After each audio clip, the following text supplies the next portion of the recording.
ഏതാണ്ട് ശരാശരി ഇപ്പോ 74-76 വയസ്സ് ശരാശരി ആയുസ്സുള്ള ഒരു സംസ്ഥാനമായി കേരളം മാറിയിട്ടുണ്ട്.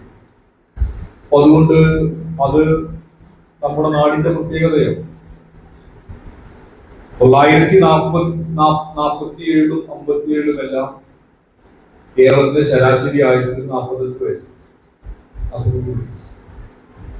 എന്നാൽ വളരെ അഡ്വാൻസ്ഡ് ആയ ആരോഗ്യ രംഗത്തെ മെച്ചപ്പെടുക. പിന്നെ നിങ്ങളെപ്പോലുള്ള ആളുകൾ അന്നത്തെ ഭക്ഷണ രീതി, അന്നത്തെ ഈ പറയുന്നത് പോലെ മനുഷ്യാധ്വാനം ഒക്കെ ഭാഗമായി കൂടുതൽ കാലം ജീവിക്കാൻ ഭാഗ്യമുള്ളവരാണ്. 1000 പൂർണ്ണചന്ദ്രന്മാർ ആണെന്ന് പറഞ്ഞൊരു 1000 പൂർണ്ണചന്ദ്രന്മാർ, അത് 81 വയസ്സാണ്. അപ്പോ നമ്മുടെ ഈ അടുത്ത് പിന്നെ മൺമറഞ്ഞു പോയ MP എന്ന് പറയുന്ന ഏറ്റവും മലയാളത്തിലെ പ്രിയപ്പെട്ട നോവലിസ്റ്റ് 1000 പൂർണ്ണചന്ദ്രന്മാരെ കാണാൻ 81 വയസ്സാകുന്നത്. 80 വയസ്സ് കഴിഞ്ഞ് സ്വാഭാവികമായും ജീവിതത്തിന്റെ എല്ലാ അവസ്ഥകളും, അതായത് ബാല്യ, കൗമാര, യൗവന, വാർദ്ധക്യ എല്ലാ അവസ്ഥകളും കണ്ടകടന്നു തീർച്ചയായും നിങ്ങളുടെ ജീവിതത്തിന്റെ ഈ സായന്തന കാലത്ത് ആദരിക്കാൻ വേണ്ടി സൗഹൃദ കൂട്ടായ്മ ചൂട്ടുന്ന തയ്യാറായ മനോഹരമായ ഒരു ഓണക്കാലത്തിന്റെ ഭൂരിഭാഗമായ ചടങ്ങിൽ നമ്മളെല്ലാവരും പങ്കുവയ്ക്കും. ആ കാലം നിങ്ങൾക്കാണ് കൂടുതൽ അറിയുക. ഇപ്പോ വലിയ മാറ്റം വന്നു. അതിങ്ങനെ കരുത്തുണ്ടായിരുന്നു, കയറിയ ആളുണ്ടായിരുന്നില്ല, ആളുണ്ടായിരുന്നില്ല. ഓല വീടുകളായിരുന്നു, വൈദ്യുതി ഉണ്ടാവില്ല, റോഡിങ്ങനെ ടാറിയിട്ടുണ്ടാവില്ല, ഇങ്ങനെ വീട്ടിലേക്ക് കാറ് വരിക, TV ഉണ്ടാവില്ല, മൊബൈൽ ഫോൺ ഉണ്ടാവില്ല. അതോടൊപ്പം തന്നെ ഇത്ര പോയ വടക്കഞ്ചേരിക്ക് പോയ 4 പേര് തിരിച്ചുപാട് ഉണ്ടാവില്ല. അതോടൊപ്പം തന്നെ വസ്ത്രം ഉണ്ടാവില്ല. പട്ടിണിയും പ്രയാസങ്ങളുമായി എല്ലാവരും മെച്ചപ്പെട്ട അല്ലെങ്കിൽ പോലീസ് അല്ലെങ്കിൽ ബാങ്ക് ഇങ്ങനെയുള്ള ജോലികളൊക്കെ പോയിട്ടുണ്ടെങ്കിൽ വളരെ അപൂർവമായി, പഠിപ്പ് തന്നെ കുറവായിരിക്കും. പ്രയാസമുള്ളൊരു കാലമായിരുന്നു. ഇപ്പൊ മഴക്കാലം വന്നാൽ നമുക്ക് തോന്നുവരിക്കാത്ത ഏറ്റവും നല്ല വാക്കുകളുണ്ട്. അങ്ങനെയായിരുന്നു, ഓരോരുത്തരായിരിക്കുമെന്ന് ഞാൻ അപൂർവമായി കൊടുത്തുകൊണ്ടിരുന്ന എല്ലാ ദിവസവും സുഭിക്ഷമായ ഭക്ഷണം ഉണ്ടായിരുന്നു, അതുണ്ടാവില്ല. അപ്പോ പ്രയാസം നിറഞ്ഞ 60-കളും 70-കളും എല്ലാം, 80-കളും എല്ലാം നിങ്ങൾ ചെറുപ്പക്കാരായി. ആ ചെറുപ്പം നിങ്ങൾ ഈ നാടിന് വേണ്ടി നന്നായി ഉപയോഗിച്ചു. നിങ്ങളുടെ എല്ലാ മക്കളെയും, നിങ്ങളുടെ മക്കൾക്ക് 40 വയസ്സ്, നിങ്ങളുടെ മക്കളെ നിങ്ങൾ ഈ പ്രയാസമായ സമയത്ത് നന്നായി നോക്കി വലുതാക്കി അവരെ പഠിപ്പിച്ചു.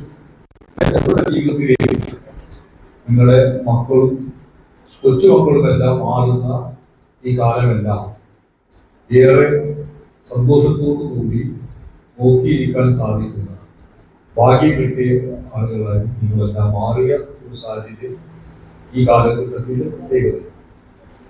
സ്വാഭാവികമായും ഈ ഓണക്കാലം വീണ്ടും നിങ്ങൾ ആഘോഷിക്കുന്നത് വളരെ നന്നായി സൗഹൃദ കൂട്ടായ്മ ഇത്തരമൊരു പരിപാടി സംഘടിപ്പിക്കും. അതായത് ഈ ഓണം എന്നത് കാർഷികോത്സവം കൃഷിയുമായി ബന്ധപ്പെട്ടുകൊണ്ടാണ് ചെയ്തത്. ഓരോ പ്രദേശത്തും ഓരോ ഉത്സവങ്ങൾ. അപ്പൊ നമ്മളെ പോലെ തന്നെ തമിഴ്നാട്ടിൽ ദീപാവലിയും പൊങ്കലും, ഉത്തരേന്ത്യയിലേക്ക് പോയാൽ നിറങ്ങളുടെ ഉത്സവമാണ് ഹോളി. അപ്പോ ആ സമയത്ത് ഹോളിയുടെ സമയത്ത് അവിടെ ചായം വർണ്ണങ്ങൾ വാരിവിതറുന്ന ഉത്സവം. എന്നാൽ കേരളത്തിന്റെ ദേശീയോത്സവമായ ഓണത്തിന്റെ പ്രത്യേകത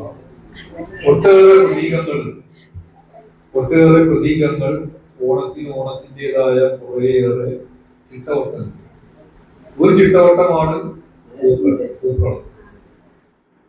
ഇപ്പോ മുക്കുറ്റിയും തുമ്പയും ഒന്നും അങ്ങനെ അറത്ത് കൊണ്ടുവരുന്ന ഒരു ബാല്യം കുട്ടിക്കാലം കുട്ടികളില്ലാതെ.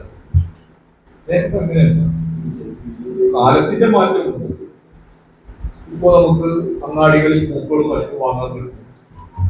എന്നാൽ തുമ്പയുടെ വിശുദ്ധിയും പ്രകൃതിയുടെ ഭംഗിയും എല്ലാം പുതിയ കാലത്ത് അന്യം തിന്നു പോകുന്ന സാഹചര്യമുണ്ട്. അതെല്ലാം ആ കാലത്ത് ജനിച്ചു വളർന്ന നിങ്ങളെല്ലാം ഏറ്റവും നന്നായി ആ കാലത്ത് ഈ പൂക്കളോ അല്ലെങ്കിൽ ഇത്തരം കാര്യങ്ങളുമായി ബന്ധപ്പെട്ട് നല്ല അറിവുള്ളവരായി.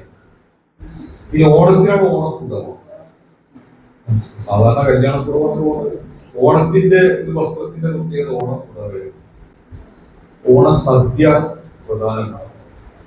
ഇങ്ങനെ ഓണവുമായി ബന്ധപ്പെട്ടുകൊണ്ടുള്ള ഒട്ടേറെ കാര്യങ്ങൾ മുസ്ലിംകളായാലും ഇപ്പൊ നമ്മൾ ടിവിയുടെ മുന്നിൽ ഇരിക്കുകയാണ്. അങ്ങനെയല്ല, എല്ലാ വീടുകൾ സമീപ വീടുകളെല്ലാം ഒത്തുചേർന്നുകൊണ്ട് കലാപരിപാടികളെല്ലാം നന്നായി ഉണ്ടാകുന്ന മനോഹരമായ കാലം. കാലത്തിന്റെ മാറ്റം പുതിയ കാലത്തിന്റെ പ്രത്യേകതയാണ്. പുതിയ കാലത്തിൻ്റെതായ രീതികളും കാര്യങ്ങളും ഒക്കെ കാണാൻ വേണ്ടി സാധിക്കും.